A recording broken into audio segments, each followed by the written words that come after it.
Hey everyone.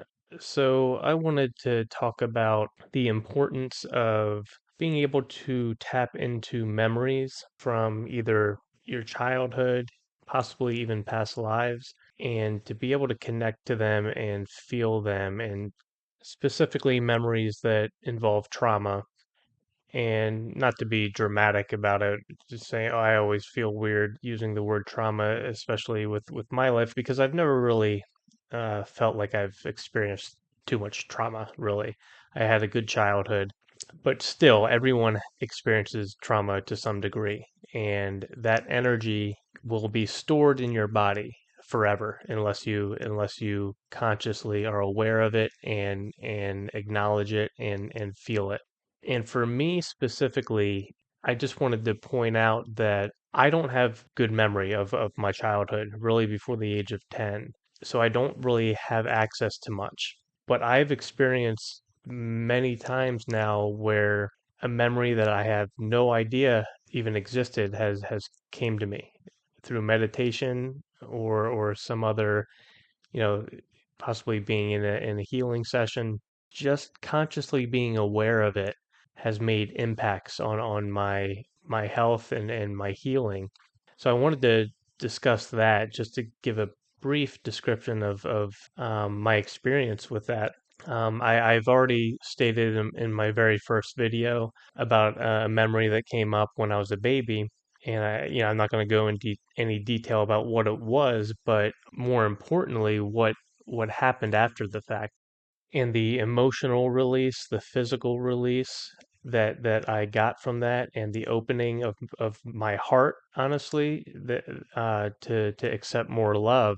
And if feel free to go back and watch my very first video where I discussed that, the impact that had on me. And I wanted to discuss this because just recently, a couple weeks ago, I had my very first past life memory come to me, and I'm not going to go into the details on that. I'm still kind of processing that, but I am making very good connection to that memory and how I currently live my life.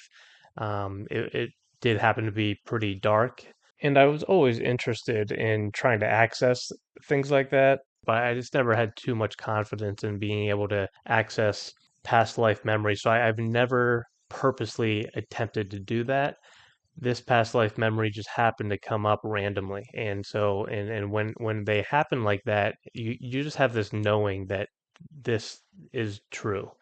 And so I'm still processing that memory, and maybe I'll provide detail on that in the future. But right now, I do have one experience I wanted to share. If you did watch my first video about that memory as a baby and the experience I had, it was followed by 5 days of just unbelievable, unconditional love that I've never experienced before in my life. And then also it was followed up until now, so the past year and a half, over a year and a half, of this physical release that I shared in that first video. But following that 5 day, like blissful, unconditional love period that I had, I kind of had this, it was almost like a return to an equilibrium. That said, a higher equilibrium, I feel at least. But I kind of had this little bit of a crash after that 5 day period where I returned to work, really had no motivation, did not understand the point of what I was doing at my job. I was getting really easily frustrated. A lot of anger was coming up, and I wasn't really handling it too well.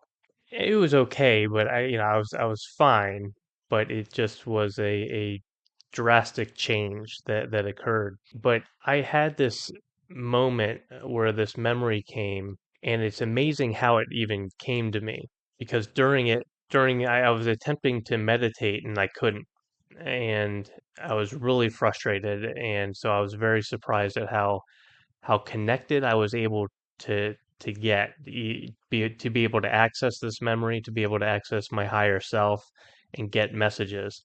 And so I'll explain what occurred, but before I do, I just want to explain the healing that happened and what I needed to get healed. And it was a breathing issue that I've always had as far as I can remember. And what it is, it's not necessarily this physical. I can always physically breathe fine, but there would be times where I couldn't for the life of me get that satisfying deep breath feeling, no matter how hard I tried. It would happen multiple times throughout the week, usually later at night when I'm about to go to sleep or just relaxing. I couldn't get that deep breath, satisfying feeling where you feel like your lungs have fully filled and are stretched out, and it's just that nice feeling that you get. I couldn't get it, and it would lead to me trying to gasp for breath, even though I didn't need breath. Like I could take a full breath. I just couldn't get that satisfying feeling, and it was always so annoying for me. And it would, you know, create problems with trying to go to bed and fall asleep. And I've had this throughout my entire life, and it had been getting worse over the past 5 years or so, where it almost became like every day, every evening that it would come up. So that's the problem I had, like I said, my entire life, and it was so natural to me where I just assumed everybody kind of dealt with this, but I'm pretty sure that's definitely not the case. So, anyways, that was the issue, and this issue was coming up during this period after that 5 days of unconditional love I felt. Then I kind of got into this frustrated phase, and the breathing issue was really coming up for me, and it was making it very difficult for me to meditate. Couldn't relax, and one night I was trying my hardest to meditate and breathe, and I couldn't get that satisfying feeling. I couldn't get that good deep breath, and I was getting so frustrated, and I was not in a meditative state at all. I was trying for a good 15, 20 minutes, and I was just getting angrier and angrier to the point where I finally just yelled to my higher self saying, "Why the fuck can't I breathe?" And I yelled this in anger. The second I asked that question, I got an immediate answer that said, "You can breathe." And I was surprised because I wasn't connected. Like I just didn't feel connected in any way. But this answer came to me straight away. And it also pissed me off because I was like, okay, yeah, I kind of viewed my higher self as a smartass. And I was like, well, thanks a lot. And so I rephrased the question. I said, why can't I get a satisfying breath? And right the second I was done asking that question, a memory popped into my head. And this memory that initially popped into my head, I already had. I had this memory already, or I was at least already aware of it. And it was just me as a kid, probably 11 or 12 years old, going through my sock drawer and noticing my inhaler and remembering that, oh yeah, I used to have an inhaler, and but it didn't really work for me. It didn't really help me with anything. And I remember thinking, even as a kid at that time, like, oh, yeah, I remember I used to use this, but it didn't really help. And it was because I had this same breathing issue, and I must have mentioned it to my parents, and it was just written off as asthma, and they gave me an inhaler, but it just didn't work. I definitely did not have asthma. I could breathe fine. It was just that feeling, and I remember it as a kid. I wouldn't go into this full like panic or anything, but it was still so annoying to not be able to get that satisfying breath where it would make me gasp when I technically didn't need to, but it was just the sensation wasn't there. So in that memory, I remember pulling out the inhaler, giving it a quick breath and trying it, and just realizing, yeah, it's useless to use this because it doesn't really help with anything. So that memory finished up, and then immediately following it, a new memory popped into my head of when I was maybe 8 years old or so. And this, at the time when I was being shown this, was a completely new memory for me. I was not aware of this ever happening, and it's weird because now that I have this memory, I feel like I've always had it. It's like I feel like it's always been there, but I know for certain when I was being shown this, it was new. It was a complete surprise to me.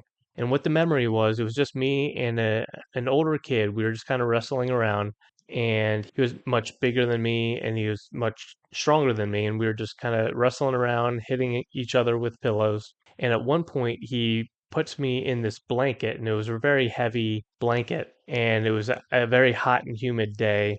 And he just closed the blanket around me and to where I couldn't get out. And it was, like I said, it was really hot and humid. I was already sweaty. It was intense inside that blanket, and I was trying with all my might to get out, and he wouldn't let me, and it felt like forever. And I was panicking because I felt like I couldn't breathe in there.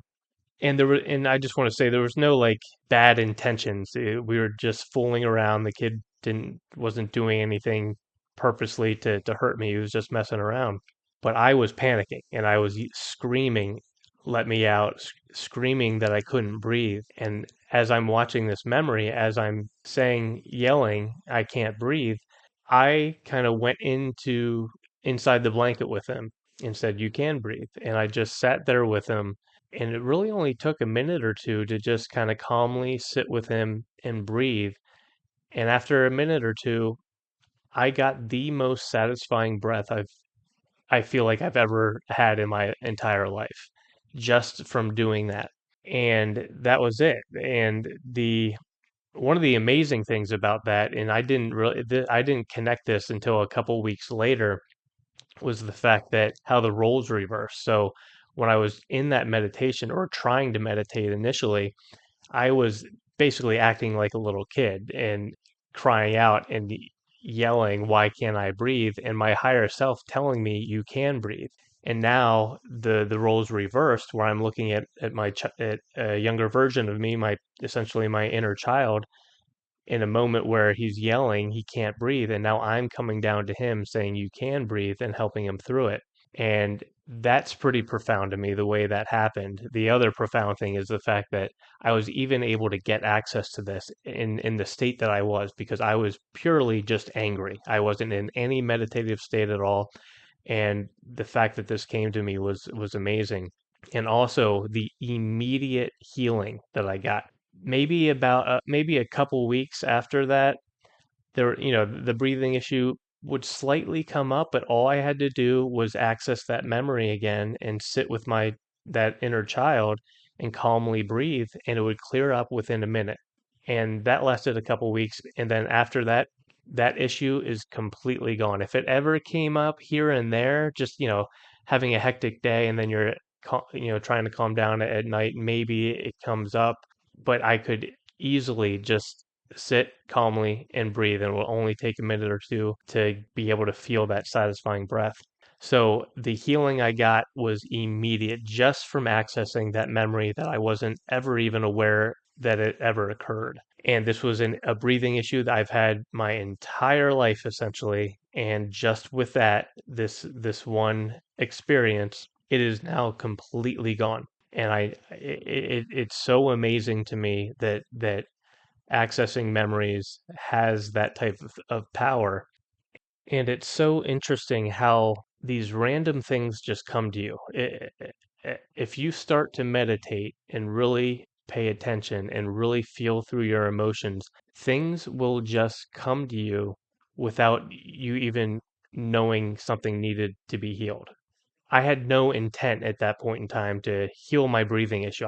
It wasn't even on my mind. And the fact that if you just consistently meditate, consistently pay attention to your emotions, things will come to you that you wouldn't even expect. So that's all I wanted to say.